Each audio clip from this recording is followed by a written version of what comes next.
The Mendon-Honeoye Falls-Lima Sentinel welcomes you to this edition of the Mayor's and Supervisors Weekly Update, brought to you by... Each week, our community makes history. Each week, you make history. And each week, there's only one source to turn to for the first take on history. You know what that is? Subscribe to the Sentinel right now to discover the history being made in your own backyard. The Mendon-Honeoye Falls-Lima Sentinel. More than just your news, it's your history.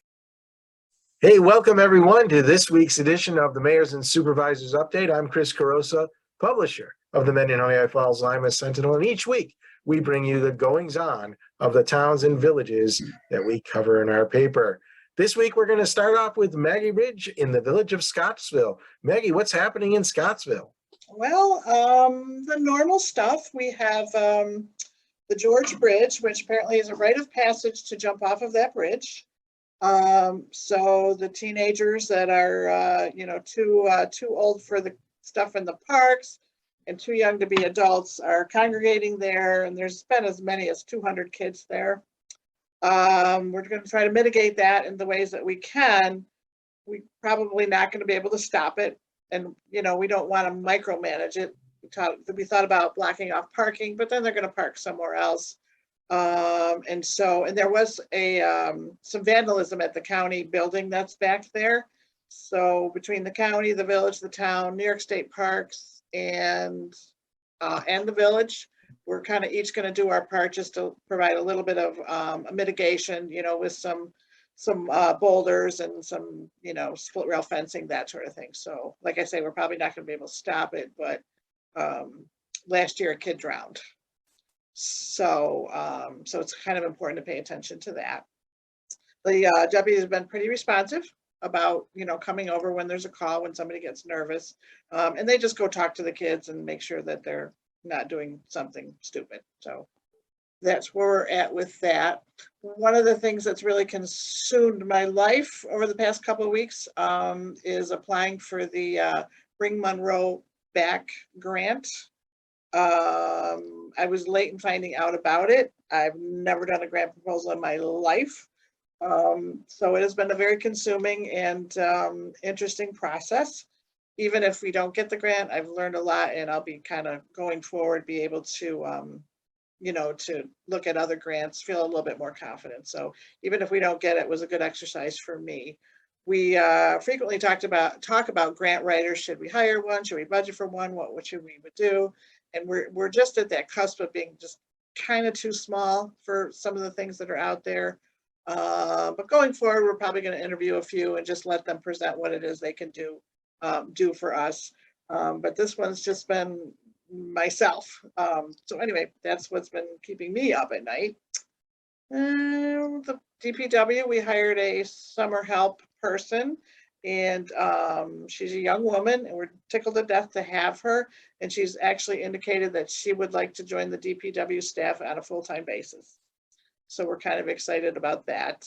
We'll see. We got lots of things to talk about. That's really it, I think. Okay, great. Thanks, Maggie. Mike, town of Lima and other things, because I know you've always got a lot of other things that you tell us. And other things. So leading off today with the festival. The Crossroads Festival is the 4th through the 7th. The bed races will still be running at 1 o'clock on Saturday, August 6th. The giant Star Wars obstacle will be there on Sunday. It is a new thing for us. Darth Vader is hidden inside, lurking, waiting for Earthlings 4 and above to go in and try to defeat him. I believe that the information booth manned by the VFW will have inflatable lightsabers for sale. There will be a wine and beer tasting that Sunday afternoon. Skipping back to Saturday, vendors are all day long, food all over the place, downtown, etc. And of course, 17 free bands in Lima over the weekend, so we hope to see everybody there. Siemens Corporation completed their data gathering for the building envelope evaluation for all the town facilities this past Wednesday. And now they'll be sifting data and we're waiting on what the next step is for their engineering team to be able to build us a good plan.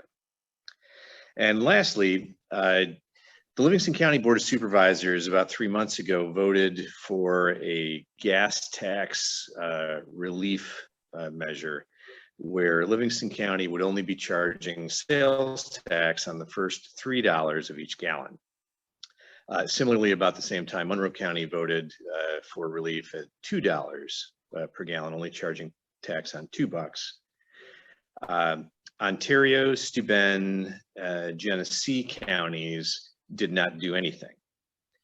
So an analysis of the gas prices in all of those places actually yielded the fact that it didn't make any difference. Even though the Board of Supervisors, did not get the sales tax collected, the prices remain the same. And you could fairly clearly see that, a gas station owner that owns several stations in several areas, they tended to price all their stations the same regardless of where they were. So this past Wednesday, very narrowly, the Livingston County Board of Supervisors, instead of letting the sales tax thing go until its natural expiration at the end of November, decided to cut it back to the end of August. It has to be done by sales tax quarter. I personally voted to keep the sales tax relief that we had promised, but a majority of the board decided that it was going to be going away. So that you'll be back to full sales tax in Livingston County, just like it is in Ontario and Steuben and Genesee, by September 1st. And that's all I've got, Chris. Okay, thanks, Mike. Rick, Village of Honeoye Falls and other things. Hi, guys. It's great to see everybody. Just wanted to go over a couple of things that we have working on in the village. August 20th, which is a little ways out, but we're getting near August. So August 20th is going to be the Festival at the Falls, which is being sponsored by Howard Hanna Realty. We're very happy that they're taking this project on. We are certainly not saying this is the old Festival on the Green, but it's kind of walking its way back that direction, we hope. There will be certainly many crafters, some food and some music throughout the course of the day. It's just a one-day event, but it's a great opportunity to bring people together, and we really appreciate Howard Hanna Realty doing this. This will be at Harry Allen Park in the center of the village. Our Good Vibes Flowing series continues to go really well. We've had a couple of really great shows and some very good attendance. So we appreciate the sponsorship. We appreciate those who are attending. This coming week, Uptown Groove, which is a very popular band throughout the Rochester area. They play the Jazz Fest all the time. They will be playing this coming Tuesday. And I mention that because we also hope to have and expect to have CGI Digital there, taking some video, which is going to be part of our promotion of Honeoye Falls filming. So we're hoping to have CGI there. So people need to come out in droves to see this band and to get be part of the video. Earlier this week on Wednesday, I had office hours for the legislature, and I did that at the Mendon Library. I really appreciate the people that came out to sit down and chat with me. It was really to talk about, anything going on around their home, in their community, but also throughout Monroe County. So that was nice to have, and I appreciate the library letting me use a room there. And as I said, I appreciate the people that came out.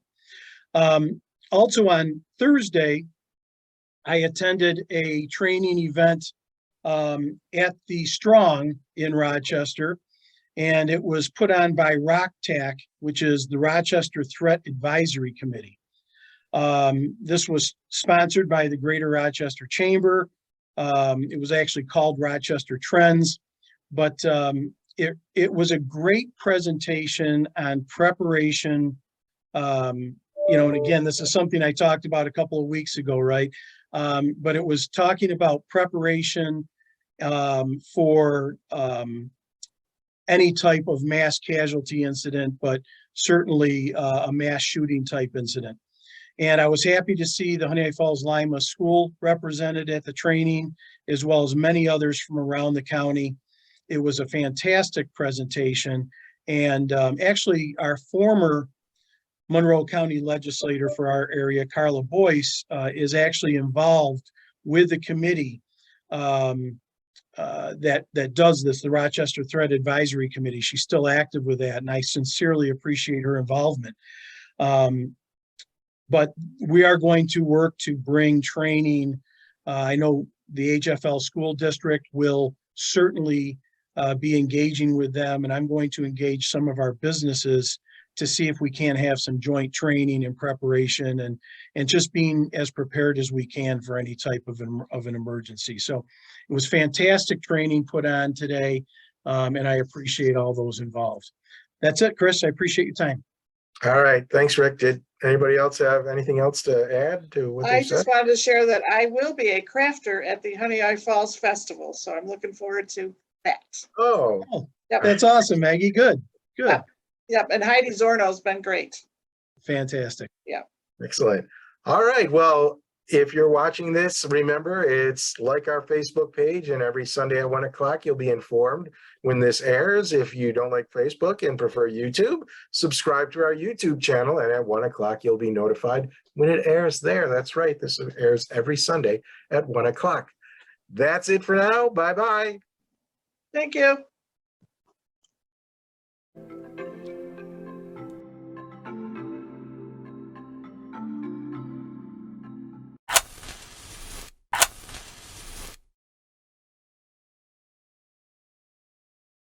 Imagine yourself communicating with a difference. Pan-Dimensional Solutions helps you do this. Whether live spectator events, taped broadcasts, or real-time audience-engaging programs, you can benefit immediately from the tools Pan-Dimensional Solutions will share with you. Do you want to make a difference? Contact us at pandimensional.com.